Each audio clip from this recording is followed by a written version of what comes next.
Vamos lá, meus irmãos. Esther capítulo 4, versículo 14, diz o seguinte: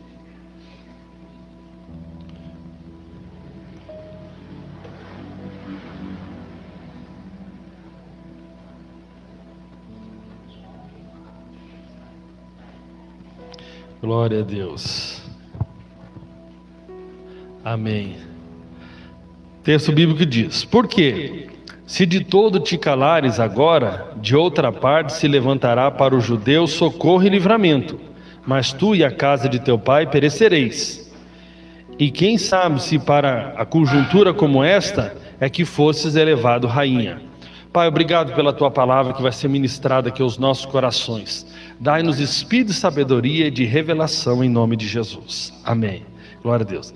Voltando um pouquinho da comunidade, nós estamos pegando ritmo, né? Então, nem falei que exercício, cansa um pouquinho, né? Pegar ritmo. Nós tivemos ontem aqui e hoje, estamos aqui de novo, glória a Deus, estamos pegando ritmo de igreja, amém? Hoje de manhã ainda eu estive pregando em outra igreja, lá no Pastor Vieira, eu estive lá pela manhã ministrando para eles, foi uma benção. O Guto esteve lá comigo, foi muito bom. Irmãos, quero falar algo aqui muito importante, né? O povo judeu, aqui nesse contexto do capítulo 4 de Esther, eles estavam sentenciados à morte. Depois nós vamos ler outros textos. Mas Deus aqui levantou Mordecai e Esther, dois inconformados, para ser instrumento de salvação para aquele povo. Então, um povo que estava sentenciado à morte, Deus levanta aqui duas pessoas fundamentais, fora outras pessoas que fazem parte do processo, para serem instrumentos de salvação para aquele povo. Aqui, nesse contexto, né, eles estão funcionando aqui como nós no Novo Testamento. A Bíblia diz que nós, no reino de Deus agora, somos um reino de reis e sacerdotes. Amém? Então, Deus também tem nos levantado para esse tempo. E nós precisamos, né, discernir isso. Nós estamos no momento, nós vivemos num tempo, nós vivemos numa época. Deus escolheu que nós venhamos a nascer no dia que nós nascemos e viver na época que nós vivemos. E nós precisamos então, né, discernir, né, o tempo que nós vivemos e a resposta que nós temos que dar nesse tempo que nós vivemos. Assim como Esther e Mordecai precisaram dar uma resposta, responder ao tempo que viviam, nós precisamos discernir qual é o momento que nós estamos vivendo. E vamos tentar pensar um pouquinho aqui qual é o momento que nós estamos vivendo. Nós não vivemos num tempo muito bom, no aspecto natural, né? Nós estamos vivendo num tempo, e aqui não estou querendo trazer o lado político só, como se um governo fosse bom, outro governo fosse ruim. Não, do ponto de vista, eu estou falando do mundo afora. Nós vivemos num momento de crises, né? Nós temos crise social e econômica no mundo afora, né? Nós temos, isso não é de agora, né? Mas isso se agrava. Nós temos um mundo que tem desigualdade, nós temos gente que não tem o que comer direito no mundo afora. Nós ainda temos problema com engordar, né? Tem gente que tem problema que não tem o que comer. Então nós temos um mundo aí de uma desigualdade social muito grande, né? Muita violência, muitas pessoas com necessidades. Nós temos, né, crise institucional, né? Nós temos aqui, principalmente, eu queria deixar isso aqui bem claro, a época que nós vivemos é uma época de crise moral muito forte. Assim, na eleição passada, toda a época de eleição se intensifica as narrativas ideológicas, né? Você começa a perceber as narrativas ideológicas. E aí quando na eleição passada, eu lembro que eu vi alguns vídeos tal, e ali um vídeo que me chamou muita atenção na época foi como se tudo aquilo que nós chamamos de certo se tornaria ser considerado pela sociedade como errado, e aquilo que é errado como certo. E se nós percebermos claramente, né, se você prestar um pouquinho de atenção, e aqui eu quero trazer uma advertência para todos nós precisamos entender o seguinte: Deus não é responsável por guardar o teu coração. Deus não é responsável por guardar o seu coração dos ataques, de tudo aquilo que Satanás tenta colocar dentro do teu coração. O responsável por guardar o coração somos nós. De tudo que se deve guardar, guarda o seu coração. Esse guardar aqui é como se você tivesse aquilo de mais valioso que você tem na sua vida e que você tem que guardar o teu coração. Por quê? Porque você, através dos sentidos, né, seja daquilo que você ouve, seja daquilo que você enxerga, né, seja daquilo que você as pessoas falam para você, de todos os meios que você tem de receber nos seus sentidos, você está recebendo ali de alguma maneira ataques. Então é uma informação que você vê, que vai, se você receber aquela informação como verdade, aquela informação entra no teu coração e se estabelece no teu coração, por exemplo, o medo. Então você tem que fechar o teu coração para aquela informação, né? Eu já falei isso para os irmãos várias vezes. Quando você vai no médico, ele te dá um diagnóstico negativo e você abre o teu coração e recebe aquilo como verdade. E aquilo entra no teu coração e ali se estabelece uma mentira como se fosse verdade dentro do teu coração. Então é muito importante, né, o que nós estamos ouvindo, o que nós estamos permitindo, né, o nosso ouvido ouvir. E quando eu falo ouvir, não é apenas vir um som que entra, mas é o ouvido que nós damos atenção, aquilo que nós damos atenção. Tanto que em Apocalipse diz: quem tem ouvidos, ouça o que o Espírito diz às igrejas. Não significa apenas a capacidade, né, do órgão de ouvir, mas assim de você receber aquilo como com atenção, aquilo que está sendo transmitido, aquele som.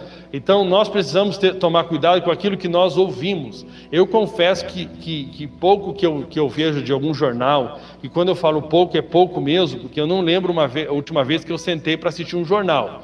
Mas o pouco, quando eu estou na casa de alguém, ou eu vejo um pouquinho de jornal, eu não sei como um cristão consegue manter uma saúde espiritual ouvindo um jornal hoje em dia. É muita notícia ruim. Nós estamos numa guerra de narrativas, né, de interesses. Infelizmente nós não temos um jornalismo hoje sério no mundo afora. É uma guerra de interesses. E assim, eu estava até falando hoje com o pastor Vieira, né, e a percepção dele como um senhor ali já maduro em Deus é a mesma, que hoje a principal meio do diabo de trabalhar e para deturpar a sociedade é o meio de comunicação, né? E hoje nós estamos aí com vários meios de comunicação bombardeando os nossos pensamentos, bombardeando os nossos jovens, bombardeando as nossas famílias com um monte de coisa que não presta. Né? Eu estava falando aqui ontem no Romper, né? Se você pega aquele site, por exemplo, do UOL, assim, o UOL só exalta aquilo que é totalmente contrário à palavra de Deus. É só isso que o UOL exalta. A deturpação da sexualidade, a deturpação do sexo, a deturpação de tudo. É aquilo que você vai ver, encontrar sendo elogiado, né, no UOL, né? Eu fico vendo lá como isso é terrível. Então, se nós deixamos isso entrar no nosso coração, nós estamos complicados, né? Agora, o que acontece? Nós vivemos uma grande crise moral, é um ataque forte, né? Esse dia, falando com uma irmã, na escola que a filha dela estuda lá, a professora está fazendo entrevista com os alunos para saber sobre a sexualidade. E aí, o teu negócio é com... Ela é uma menina, né? Teu negócio é com menino, você gosta de menino e menina, o que você gosta? Isso é uma pergunta para se fazer numa escola, mas estão se fazendo na escola, esse tipo de pergunta. O quê? Que o diabo ele trabalha sempre no campo da dúvida. Deus fala lá, eu criei macho e fêmea. O diabo trabalha na dúvida. Deus Pai diz para Deus Filho, Jesus, tu és o meu filho amado. Lá vem a serpente logo em seguida e fala, tu és o meu filho amado. Se tu és o filho de Deus, ele omite parte da verdade e coloca a dúvida sobre outra parte. Primeiro ele coloca a dúvida sobre se tu és o filho de Deus. O pai já vem afirmando a identidade do filho, dizendo, tu és o meu filho amado. A serpente vem logo na sequência, no capítulo 4, dizendo, se tu és o filho, coloca a dúvida sobre aquilo que Deus tinha dito e omite o amado. Então é assim que o diabo vai trabalhando, vai colocando dúvida. Para quê? Para fazer a tua atenção, né? Ele atrair a tua atenção para você pensar sobre coisas que já estariam resolvidos em Deus. E que em vez de você meditar e fazer o seu coração crer nessa verdade, você passa a duvidar do que Deus disse. Será que eu sou isso mesmo? Jesus podia entrar numa crise, ele, será que eu sou filho? Poxa, mas e amado? Não, eu sou filho, mas eu sou um filho amado? O pai já tinha liberado a palavra, então o que eu teria que fazer? O que Jesus fez? Jesus guardou a palavra no coração, eu sou o filho amado. Tanto que quando ele foi tentado, ele estava preparado para quê? Para não permitir com aquela dúvida que Satanás lançou ali, entrasse no seu coração. Então nós vivemos numa geração de crise moral forte, e aqui eu quero falar para você, você tem que diferenciar o que é alguém que passa crise na sua identidade sexual, por uma série de ataques malignos, daqueles que são os usados pelo diabo fortemente, que são os ativistas desses movimentos, que querem realmente perverter. Da mesma maneira que nós estamos focados, talvez mais, acredito que mais do que nós estamos focados em pregar o Evangelho, nós temos pessoas focadas em perverter a sexualidade das pessoas, em produzir dúvida, em mostrar para as pessoas uma falsa liberdade, como se liberdade fosse eu poder fazer qualquer coisa. Liberdade é eu poder viver o propósito pelo qual Deus estabeleceu para a minha vida. Isso é ser livre. Então nós vivemos num tempo de muita crise moral, terrível, cada dia está pior, né? Nós vivemos uma crise de idolatria, né? Tem igreja para o Maradona, que Maradona é Deus. Na Argentina tem igreja que o Maradona é Deus. Tem tanta loucura, irmão. Tem tudo que você pensar, a pessoa pode de linha de crença e etc. E nós temos até uma crise no próprio meio evangélico, tantos falsos pastores que são na verdade lobos, que querem apenas a lã, né, como diz a Bíblia, que é na verdade aquilo que a ovelha pode dar, são falsos pastores, e nós precisamos entender que diante dessa crise que nós vivemos no mundo, né, que não é novidade, que Deus disse, né, por se multiplicar a iniquidade, o amor de muitos esfriaria, a crise nas famílias, né, quantos pais que estão contra os filhos, filhos contra os pais, uma confusão terrível, né? Nunca se viu tanta pergunta na internet, como eu falei ontem aqui, um homem querendo saber se ele poderia processar a esposa dele, processar a esposa que está casado, não tem nem divórcio ainda, porque a esposa gastou 10 mil reais no cartão de crédito dele. E aí a advogada falou, infelizmente não tem como processar a esposa. O cara estava desesperado lá porque a esposa gastou 10 mil no cartão dele. Eu fico pensando, né, que tipo de família é essa, que eu estou procurando um advogado para ver se eu posso processar minha esposa, para ver se eu recupero o dinheiro. Que família, que doideira, que coisa estranha está acontecendo no mundo. Então é nesse cenário que nós vivemos, é nessa época que você vive, ok? Preocupações que pais tinham com os filhos no passado, as suas preocupações são diferentes. E acredite em mim, são maiores as suas preocupações, os seus desafios com os seus filhos, com os seus netos, do que os pais tinham anteriormente com os seus filhos. As coisas mudaram, infelizmente hoje, né? É difícil ver filhos que honram os pais, né? Que há um respeito, que há aquela honra. E nós estamos nesse cenário, nós estamos nesse mundo, esse mundo que nós existimos, essa época que nós temos. E diante desse cenário, irmãos, nós precisamos, né, nos levantar para ser a resposta de Deus para essa geração. Nós precisamos entender qual é o nosso papel nesse tempo, né? Não é um papel apenas de ficar na internet criticando o país, criticando as instituições, criticando tudo e não ser uma resposta, né? Nós vivemos num mundo hoje de extremo abuso em relação às crianças, e nós estamos aí, nós vemos cada vez mais, que coisa terrível, né? A mesma mídia que incentiva os jovens a ter experiência sexual cada dia mais cedo, é a mesma mídia que incentiva essas crianças a abortarem outras crianças. Elas que ficaram estimulando cada dia mais uma criança, né? Como nós tivemos agora uma criança de 11 anos, tendo 11 ou 13? 11, né? Engravidou e abortou com 7 meses. 7 meses, estava perto de nascer. A mesma mídia que estimula todos os dias essa criança de 11 anos a ter relação sexual, é a mesma mídia que, em nome do falso amor, estimula essa criança a abortar. Agora, eu queria que fizesse um acompanhamento no emocional dessa menina de 11 anos para ver como vai ficar o emocional dela depois de ter passado por uma experiência de ter abortado uma criança com 7 meses. Porque o mesmo diabo que diz para ela abortar é o diabo que vai acusar ela agora, que ela ter matado essa criança. Então é a geração que nós vivemos, Mordecai e Esther tinham os desafios da geração deles, e nós temos desafios da nossa geração, amém? Então nós vivemos em um momento onde o império da morte no mundo, em todas as formas, está se manifestando, e nós precisamos dar uma resposta para os nossos dias, amém? Vamos ver alguns princípios que nós aprendemos aqui com Mordecai e Esther que tem a ver conosco hoje. Primeira coisa, eles estavam envolvidos com o contexto. O texto de Esther capítulo 4, versículo 1 e 2 diz o seguinte: quando soube Mordecai tudo quanto se havia passado, rasgou suas vestes e se cobriu de pano de saco de cinza.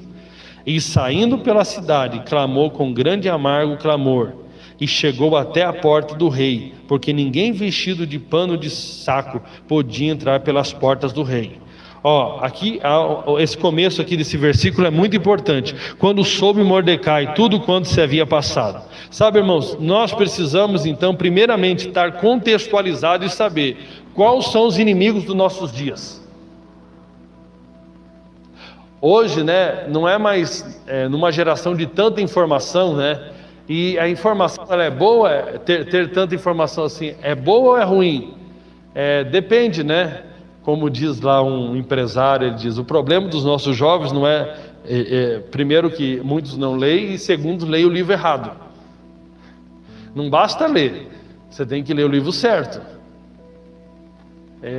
Então isso é muito importante, nós estarmos antenados com as coisas. Então, por exemplo, se eu não sei quais são os inimigos que eu estou lidando, se eu sei já, se eu estou contextualizado, entendendo, por exemplo, que eu tenho filhos, que eu tenho netos, que eu tenho crianças, eu amo essas crianças, e eu sei os inimigos que estão atacando as minhas crianças, as crianças de forma geral, porque nós não ligamos só para a nossa família.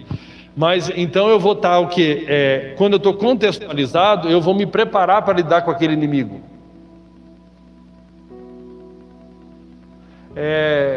Eu falo aqui, serve de exortação, pastor é para exortar também. Às vezes eu converso com um irmão ou outro e, por exemplo, você sabe ensinar para o seu filho, para o seu neto, por que nós nos batizamos? Não adianta, nós não vivemos na geração que você só fala assim, é assim, porque eu estou falando. Não tem mais isso nessa geração.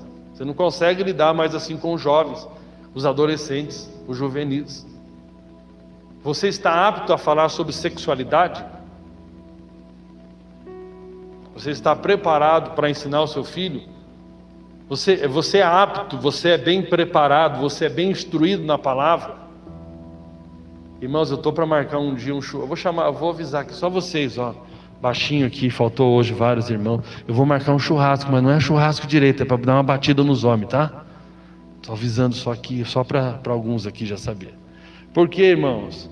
Vamos lá, às vezes na questão espiritual eu vejo mais mulheres muitas vezes envolvidas do que o homem. Fala com a mãe vai lá na escola, a mãe vai ver. E você, meu irmão, está fazendo o que da vida? Qual a cidade onde você está falando? Você sabe pelo menos, às vezes você não pode ir no mesmo horário lá da reunião da escola, mas você sabe o que está acontecendo na escola, você sabe o que está acontecendo no mundo, alô? Tem gente que acha que ser homem é acordar de manhã, trabalhar o dia todo, traz um dinheiro lá para casa e vai dormir de noite e acorda no outro dia. Totalmente fora do contexto da vida, o que está acontecendo com os filhos, acontecendo na escola, sabe de nada. Totalmente desinformado, totalmente fora, não conversa com o filho, não faz um discipulado. Meu irmão, eu garanto para você que o meu filho e minha filha, logo eu terei em nome de Jesus, já estaria fazendo algum tipo de rafruta, instrução. O filho do pastor Luciano Subirá aqui de Curitiba, o menino já tinha lido a Bíblia não sei quantas vezes, Não é só ler ali, o pai estimulava quanto aquilo era bom. E ele foi estimulado pelo seu pai, que ele estimulou o seu filho, e uma coisa linda que foi passando de geração em geração. Crescimento espiritual, irmãos, não tem a ver com tempo de igreja só, né? Vou dar alguns exemplos aqui para ajudar a ilustrar, né? O Anderson entrou aqui na nossa comunidade, converteu e foi para cima, e foi crescendo rápido. É muito bonito ver o Renan ali, que a música dele era: eu era um bêbado e vivia drogado, mas encontrei Jesus, Você vê, agora você vê ele publicando o status dele ali, lendo a Bíblia. Serve um elogio, né? É bom a gente receber elogio também. Que bênção, relativamente é um novo convertido, mas já está assumindo funções na casa de Deus. Por quê? Porque é uma pessoa que está lá buscando, está com fome, está com desejo. E aí daqui a pouco ele vai poder sentar com seu filho sem ser aquele chucro que não sabe de nada, não sabe do assunto espiritual. E aí vai poder falar com o filho: ó, filho, vamos bater uma real aqui sobre o assunto. Aqui, ó. Aqui assim, Deus fala sobre isso, e quando Deus fala porque é bom, Deus fala para te proteger, Deus fala para te guardar. Aí ele pode usar até de experiências que ele teve já no mundo. Ó, o pai estava por esse caminho, se o pai tivesse continuado nesse caminho, iria para esse lado, mas eu encontrei com o amor de Deus me alcançou, eu entendi que o não de Deus na verdade, é bom para mim, o caminho de Deus que é bom. O homem acha que os caminhos deles que são bons, mas o caminho do homem leva à perdição, o caminho de Deus leva à vida. O mundo é mais do que isso aqui que nós vivemos, nós estamos aqui de passagem, nós temos uma eternidade, e vamos lá, e vamos passando aqui, ó. Eu quero ensinar aqui para você, sabe o que é LGBB 577422865, que agora aquele movimento lá de LGBT, cada dia aumenta a letra, né? Queria te explicar isso aqui. Nós amamos os homossexuais, nós amamos as pessoas que estão nesse estado aí, mas nós não acreditamos nisso. Nós vamos pregar o evangelho para Deus, resgatar a verdadeira identidade sobre essas pessoas. Nós somos contra esses ativistas que querem perverter as crianças. E aí, antes da escola lá tá tentando doutrinar o teu filho já está afiado em casa, já está sabendo a palavra, já está cheio, né? A Bíblia diz: habite ricamente a palavra de Cristo em vossos corações, até o ponto que teu filho tem que aprender que ele vai ser perseguido na escola, ele tem que se alegrar, falar: pai, me perseguiram lá por causa de Jesus. E a criançada é bom que quando você ensina, eles vão para cima. Não é não, professora, não é não, aprendi com meu pai, não é não, é Jesus, não é não. Mas nós precisamos estar contextualizados com os desafios da nossa geração. Tem que estar colado no seu filho, colado. Nós temos que estar colado nas crianças, né? Ainda, infelizmente, nós não nos encontramos bem com o nosso trabalho de criança. Nós já começamos uma perninha, que é o trabalho de domingo, mas nós estamos bem aquém, né? Nós temos bastante coisa, mas Deus vai nos responder. Deus vai nos ensinar a trabalhar de novo. Tem algumas diferenças, né? Que Deus quer, algumas ferramentas. O coração é o mesmo, amor pelas crianças. Quantas crianças nós alcançamos que os pais não conheciam o Senhor? Muitos ainda não conhecem até hoje, mas as crianças foram tocadas pelo Senhor. Eu creio que Deus vai nos dar as ferramentas logo, em nome de Jesus, né? Para a gente alcançar essas crianças que os pais estão fora e que elas precisam conhecer Jesus, urgente. Porque a perversidade do mundo está muito grande, irmãos.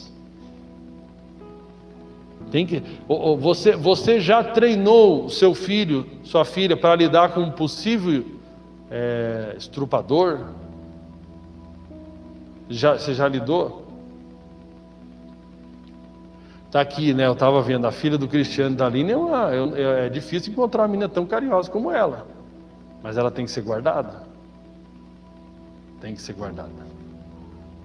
O inimigo está aí, ó. Está aí que está. É os desafios do nosso dia, irmãos. Nós precisamos estar preparados para esses desafios. Está aí, o lobo mau está por aí. E nós precisamos estar preparados. Mordecai e Esther estavam preparados para o desafio do seu dia, né? Em nome de Jesus, nós precisamos estar contextualizados. Nós temos que saber o que é TikTok. Não sei o que, nem sei o que é esse tal de TikTok. Não é bonito você falar isso. Devia estar sabendo. Você tem que saber o que tem lá, né? O que está vendo lá? Hoje quem educa Lucas Neto, Lucas não sei do que, é o que está educando a criançada aí. Você não... mas não estou entendendo, meu filho está tão estranho. Mas o que ele está vendo lá? Qual canal que ele está vendo? O que estão ensinando lá para ele? O que é que está passando a mensagem? Você tem que ver, porque é muito fácil. Muitas vezes pega uma criança muito ativa, você coloca ele na frente lá de um celular e se livra do problema de ficar correndo atrás da criança. Você não corre hoje, mas vai correr depois. Se não ficar atento, vai correr depois. E aí nós temos que ser a resposta. Hoje, né? Hoje a grande realidade é que quem ama as crianças aí, que quer trabalhar com crianças, tem que pensar muito. Tem muitos desafios materiais. Hoje é totalmente diferente. Hoje o mundo é digital. As igrejas, todo mundo que ama a criança vai ter que se atualizar. A coisa está muito dinâmica, muito dinâmica. Mudou a forma das crianças aprenderem. Elas estão muito ligeiras, tudo muito rápido. O mundo está mudando muito. Enfim, nós precisamos estar contextualizados, amém? Para que nós possamos entender como Deus pode nos usar, como Deus quer nos usar nesses dias. De que forma que Deus quer nos usar nesses dias, amém? Nesse aspecto, irmãos, nós precisamos começar a nos indignar com algumas coisas que nós percebemos, amém? Você não se indigna não em ver quantas crianças estão desprotegidas? Aí o que Deus vai fazer? Algumas coisas que Deus está te incomodando é porque é o sinal de onde Ele vai te usar. Primeiro Ele começa a te incomodar. Deus, e as crianças, Deus, e as crianças, e as crianças? Pai, como é que vai ser as nossas crianças? Como é que nós vamos ser as nossas crianças? Ele começa a te dar meu Deus, essas crianças. Aí você vai na escola e vê o cenário da escola, você vê, ele vai começar a trazer em você uma santa indignação, no espírito, assim, meu Deus, não pode ficar assim. Amém? Isso é um sinal que a Irene mandando mensagem para mim um tempo, né? Recentemente agora, Cleber, eu quero visitar. Ou seja, é Deus que está fazendo borbulhar lá no coração dela essas questões, né? Hospital, então, está precisando muito. Hospital está precisando muito. Hospital. Aí, meus irmãos, tem várias oportunidades. Só que eu quero falar para você, assim como Esther e Mordecai, nós precisamos, né? Essa é a primeira condição para sermos usados por Deus. Essa santa indignação que Deus coloca no nosso coração. Eu vou falar um negócio que está no meu coração nesses dias. Eu vou abrir o coração com você. Eu quero ser um tipo de irmão, pastor, que você não fique acomodado. Isso Deus tem falado forte ao meu coração. Assim, eu quero que você não fique em paz de ser um cristão morno perto de mim. Porque, irmãos, não tem espaço nos últimos dias para mornidão. Não tem espaço, não tem como. Ainda, né, o povo está achando que a solução do país está nos governantes. A história da igreja já mostra o seguinte: primeiro, que a igreja só cresce com perseguição. Ninguém está querendo ser perseguido, mas vai acontecer. Seja nessa eleição ou na outra, as coisas vão começar a aumentar. Agora, pior do que ser perseguido é quando a gente acredita que o Brasil ser do Senhor Jesus é quando se um político for lá. Aí vamos imaginar que o Rafael Greca, ele pega e ele se converte a Jesus agora. E eu falo para você, o Greca, ele tem alguns princípios ali, ele tem algumas áreas até temor de Deus. Você vê na internet aí algumas coisas, né? Ele, pelo menos na religiosidade dele, leva alguma coisa a sério. Mas vamos imaginar que o Greca entrega a chave da cidade para um pastor. Aí o pastor rouba a chave, depois ele vende para outro. Brincadeira. Ou seja, tem gente que acha que o máximo é o seguinte: o Rio de Janeiro, o prefeito entregou a chave para o rei Momo lá, sei lá para que rei que ele entregou. E daí, meu irmão, não estou nem aí com o rei que ele entregou. Aí nós achamos que agora, se chegar um prefeito, né, que nós tivemos agora há pouco aí, o último prefeito do Rio de Janeiro era cristão e terminou o mandato preso.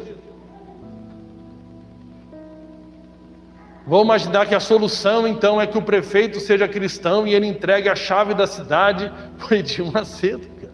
Olha que crise que nós estamos, mano. O Edir Macedo já vende, já lá no Templo de Salomão, ferrou.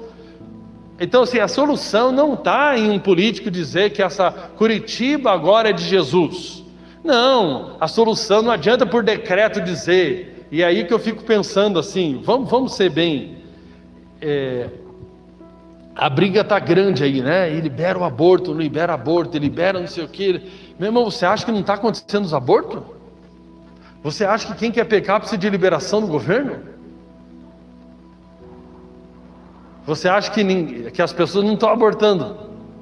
Meu irmão, a única coisa que liberta as pessoas do pecado não é lei, é Jesus. Então aqui nós entendemos, você quer diminuir os abortos? Nós queremos diminuir os abortos, nós vamos ter que pregar. Nós queremos que as famílias sejam sadias, nós temos que ensinar os filhos a formar famílias sadias. Então a solução não está nisso que o povo está militando aí. Por isso que eu não estou militando por isso mais, gastando muito pouco tempo com isso. Eu vou voltar o melhor que eu posso, mas a minha militância é o Evangelho. Onde eu tenho que gastar tempo é com o Evangelho. Onde nós temos que gastar tempo é com o Evangelho. Amém? Então, o que é que está tendo indignação no teu coração?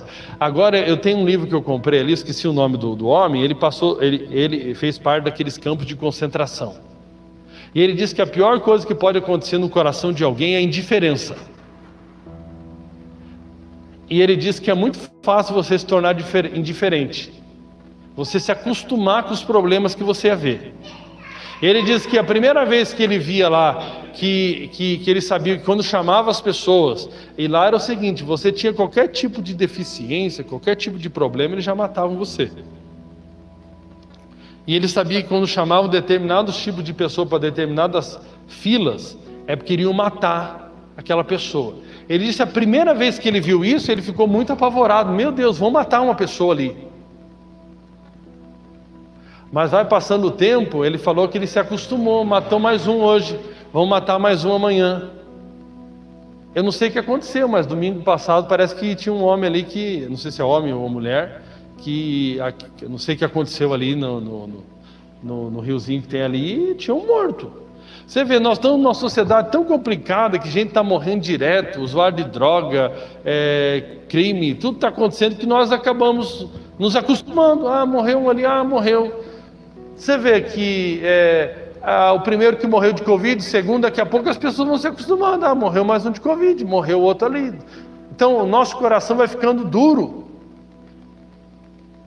Porque nós vamos nos acostumando com o sofrimento das pessoas sem fazer nada. Nosso coração vai ficando complicado e nós não podemos permitir que o nosso coração se torne insensível. Então, primeira coisa, você está contextualizado com o que está acontecendo, você está discernindo, isso está produzindo algum tipo de indignação no teu coração ou você está vivendo uma vida indiferente? Isso é um fato. Por exemplo, irmãos, nós não vamos ser uma igreja que batiza se nós achar que é normal não batizar. Eu não acho normal não batizar. Eu acho que todo mundo aqui na nossa comunidade devia entrar numa crise santa. Poxa, nós queremos batizar. Não porque nós queremos mostrar para ninguém que nós batizamos, mas porque batismo significa que nós estamos avançando no reino de Deus. Poxa, quantas pessoas nós estamos batizando? Que bênção, nós estamos avançando para batizar. A glória não é para nenhum homem, a glória não é para nenhuma estratégia, a glória é para Deus. Mais pessoas estão saindo do caminho do inferno, e mais pessoas estão vindo para o reino de Deus. Então nós todos temos que estar numa crise. Meu Deus mesmo, Cleves, qual que é? Romper, o que nós vamos? Que ferramenta para nós? Como que Deus vamos avançar no evangelismo? Nós queremos avançar, eu quero avançar. Isso deve ser o nosso coração como comunidade. Amém? Outro princípio aqui que nós podemos perceber aqui na palavra de Deus é que eles tiveram disposição para correr riscos. Então disse Esther que respondesse a Mordecai. Primeiro, Esther ali estava de modo passivo. Ela não queria resolver o problema porque ela ia correr riscos. Mas depois ela envia uma resposta aqui, ó. Então disse Esther que respondesse a Mordecai: vai, ajunta todos os judeus que se acharem em Suzã, e jejuai por mim, e não comais nem bebais por 3 dias, nem de noite nem de dia. Eu e as minhas servas também jejuaremos. Depois irei ter com o rei, ainda que é contra a lei. Se perecer, pereci. Irmãos, a grande realidade é o seguinte: tem determinados ambientes, por exemplo, um dos ambientes que mais está precisando do mover de Deus é as escolas. Mas você corre muito risco lá se você trabalhar numa escola, se você lá manifestar a tua fé. Numa empresa você vai correr risco também, que está cada dia pior. Está cada dia pior. Você vai ver agora, né? No mundo afora, os cristãos são mortos diariamente em várias nações perseguidas, e você não vê a mídia dando alarde sobre isso. E cada dia mais é o seguinte: você vai ver que cada dia mais eles vão considerar a Bíblia um livro perigoso, um livro atrasado, um livro homofóbico. Cada dia mais eles vão tentar com que a Bíblia seja então considerado um livro até ilegal, porque ele vai contra o amor. Que a geração que mais se destrói quer falar de amor.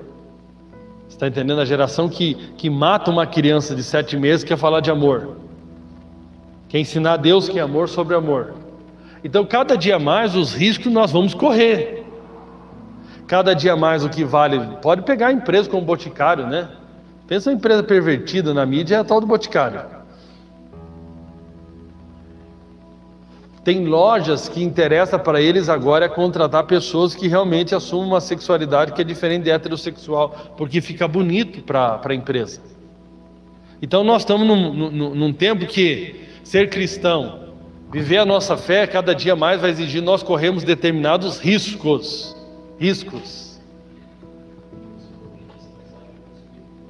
Essa mensagem aqui é um risco. É verdade, esses dias uma mensagem, aquela subiu ou não? Ah, é? É uma mensagem nossa aqui, porque eu citei alguma coisa, já não sobe no YouTube. Você está entendendo? Você está. Agora a pergunta de Deus para nós hoje: estamos dispostos a correr riscos? Você tem disposição? Nós acabamos de ler o livro de Atos. Quanto aqueles irmãos tinham disposição para correr riscos? E não só isso, eles se alegravam de ser perseguidos, apanhavam. Irmãos, esses irmãos eram feras.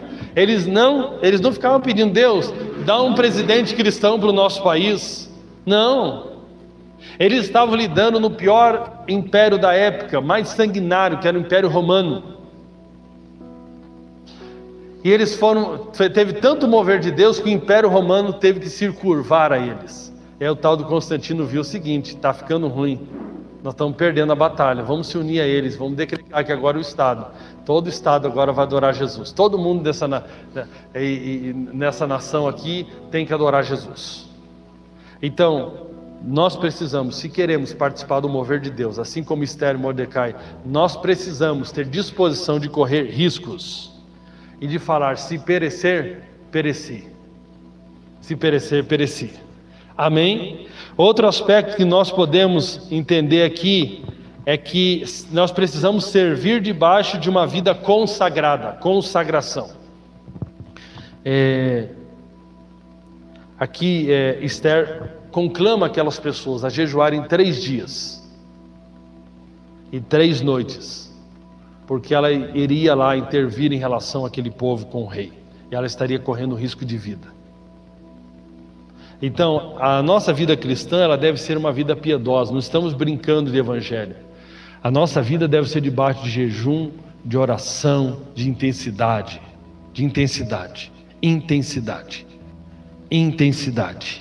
Amém? Intensidade. Por isso eu tenho visto, irmãos, como é importante essa prática do UP, de oferecer o nosso corpo como sacrifício vivo, santo e agradável a Deus. Por quê? Porque o nosso coração, a nossa vida, ela tem nós já temos uma rotina.